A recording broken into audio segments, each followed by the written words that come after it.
naniniwala ka ba dun sa kanilang sinasabi na itong rally na ito ay para lamang sa kapayapaan? Parang di pa tapos yung tanong mo, natatawa na ako. Doon sa itatanong mo. Pinilig kang maging seryoso yung aking pagbigkas. Dahil di ba more than a year ago, nagtayo rin sila Harry Roque ng peace movement. No?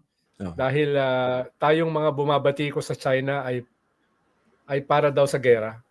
Kaya nagbuo sila. Kasama niya si Bobby Tiglao, si Sasot, di ba?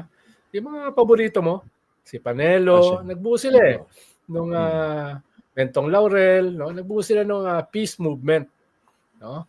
Ba yun? Koalisyon kontra gera. Ano na nangyari doon? Ano nangyari doon? Hindi ko alam Hindi ko alam at wala akong pakialam doon. Honestly. Dapat nakikialam ka dahil para sa kapayapaan yun Dahil yung mga katulad daw kasi natin, dinadala yung bansa sa gera laban sa China. Wala pa rin akong pakialam sa kanila. Ayoko mag-aksaya ng panahon sa kanila Ayun, nakadalawang pulong yata tapos nawala na. So, lang yan, background lang dyan sa mga ganyang mga peace initiatives. No? Okay. Tapos, more than a month ago, ay alam mo naman, sinabi ng Iglesia na sila ay magra-rally. Pero originally, ang plano niyan ay Disyembre. Dahil ang akala kasi nila, yung impeachment ay magsisimula ng Disyembre. Di ba? So dikit ba to sa impeachment? Hindi ko alam yun Ay, hindi. My bad. Okay. Hindi nakadikit. No? Akala ko plano lang sila ng hindi. malaking rally na ang sabi nila ay para suportahan yung posisyon ng presidente na ang sabi ng host na daga. No? Dinaga. Sabi ko dinaga. Hindi na daga. Dinaga. Sige. Sabi ng host, dinaga, suportahan yung posisyon ng presidente na dinaga, no? Na ayaw na niya ng impeachment. No? So, yun ang kanilang plano last month. Pero dahil tumagal yung budget, tapos may hinantay pang magpa-file ng impeachment complaint, kaya medyo tumagal. No?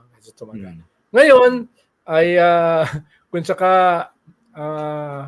marami na mga tao, including yung ibang mga nandito sa programang ito, ang tingin ay parang malabo na yung impeachment. Sila yata yung confident na matutuloy yung impeachment dahil itutuloy na ngayon yung rally. Yung peace rally na hindi anti-impeachment. No? Peace rally na pagsuporta sa posisyon ng dinaga na presidente, nalito na tuloy ako. No? Dinaga kasi mas direct yung dinaga. Yung nadaga parang nagkataon lang na nadaga. Parang hindi active. Linawin lang natin. Hindi ako nang may sabi noon, yung host. Na sinabi ng host na dinaga. No? So, hindi ako tinanong ko lang. Dinaga ba? Tinanong ko lang. Hindi ko nakita yung question mark. Pero okay, kalimutan na natin yun. No? Yung yung question mark kasi mahalaga na emphasize. Hindi naman na emphasize. Kaya dinaga. No? So, ayun. Propagandist nung kausap ko, no? Talagang tinitwish yung sinabi ko. Anyway, sige, pagbigyan na natin.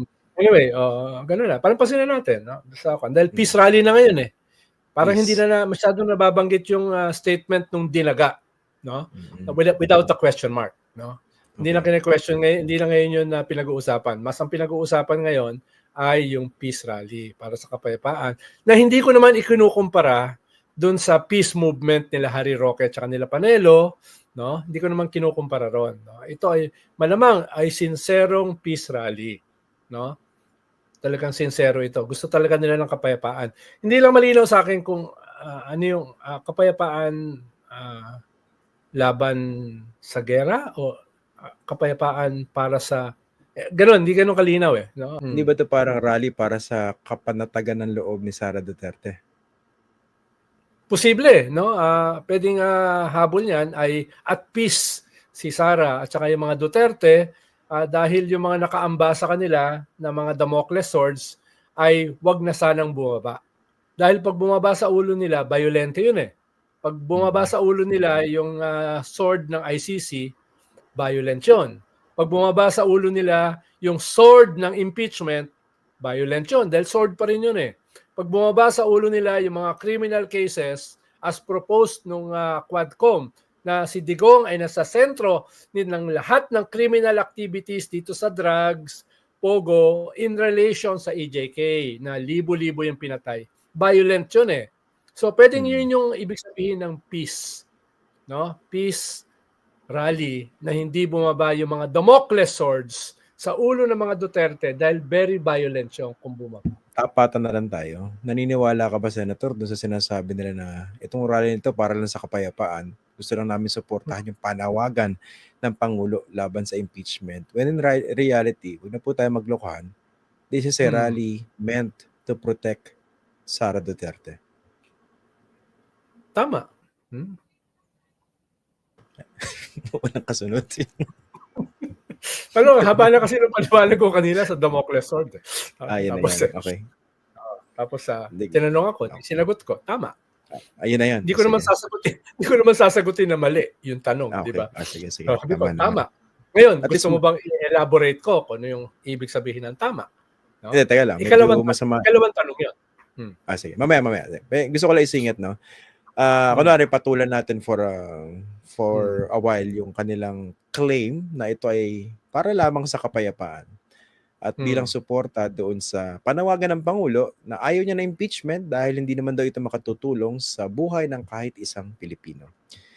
Pero kung sinuportahan yung panawagan ng Pangulo, quote-unquote, no? Although feeling ko ginagamit lang dito si Bongbong Marcos Pero kung yun man yung objective kuno nitong rally na ito, di ba makikinabang pa rin dito si Duterte kasi hindi siya may impeach. 'Di ba? Yun ang consequence niyan Hindi ba? Parang pro Duterte pa rin itong rally na ito.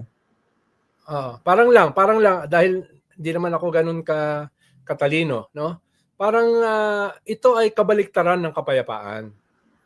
Dahil kung ito ay pagdepensa sa vice presidente laban sa impeachment, ay ito yung opposite ng kapayapaan. Dahil yung vice presidente, kinakatawan niya yung napakahalagang mga kasamaan nung nakaraang gobyerno, no? Una, wag natin kalimutan na hindi lang naman yung tatay niya ang may kaso sa ICC ng crimes against humanity.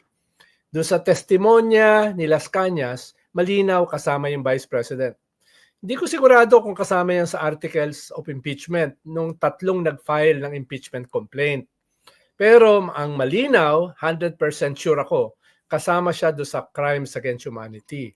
No? Tapos, kung ikaw ay tutol sa impeachment, ikaw ay sang-ayon sa crimes against humanity. Ikaw ay sang-ayon do sa libo-libong pinatay ng mga Duterte. No? Doon sa kanilang tokhang. Hindi pa kasama diyan nung sila ay mayor sa Davao. No? Ikaw ay sang-ayon. Paano naman naging kahit anong gawin mo, not by the stretch of the imagination, na yan ay para sa kapayapaan, no? Ang kahit yung mga pinatay na libo-libo hindi namamayapa dahil wala silang hustisya, no? So, talagang walang usapin ng kapayapaan diyan. Kung ikaw kung ang assumption ko, kung itong rally na ito ay laban talaga sa impeachment, definitely hindi ito para sa kapayapaan. Kung itong rally na ito, no, ay pagsuporta sa mga Duterte, lalo na yung Vice President, na publicly pro-China, na aggressively sinasakop ang ating teritoryo, definitely hindi yan para sa kapayapaan. Para yan sa gera ng isang dayuhang superpower na ino-occupy ang ating teritoryo at balak pang i-occupy yung mas malaking bahagi ng ating teritoryo. Hindi yan para sa kapayapaan. Okay. Kung ito ay para sa kapayapaan, panghuli, no? Itong kanilang koneksyon sa droga na ang dami nilang pinatay, yung pala, sila naman pala yung sentro nitong drogang sindikatong ito ayon sa Quadcom at iba pang mga testimonya katulad nila Las Cañas, Matubato, etc. No? At yung kanilang mga kamag-anak at alipores ay involved dito sa drogang ito katulad ng pagtestigo ni Guban, ni Taguba mula sa customs, no? Etc. Hindi ito para sa kapayapaan. Ito ay para sa kriminalidad na alam naman nating lahat ay bayolente. Kaya not by a stretch of the imagination kahit saan mo tignan, na itong rally na ito, kung itong rally na ito ay anti-impeachment, na ito ay para sa kapayapaan. Ito ay para sa karahasan. Malinaw na malinaw yan.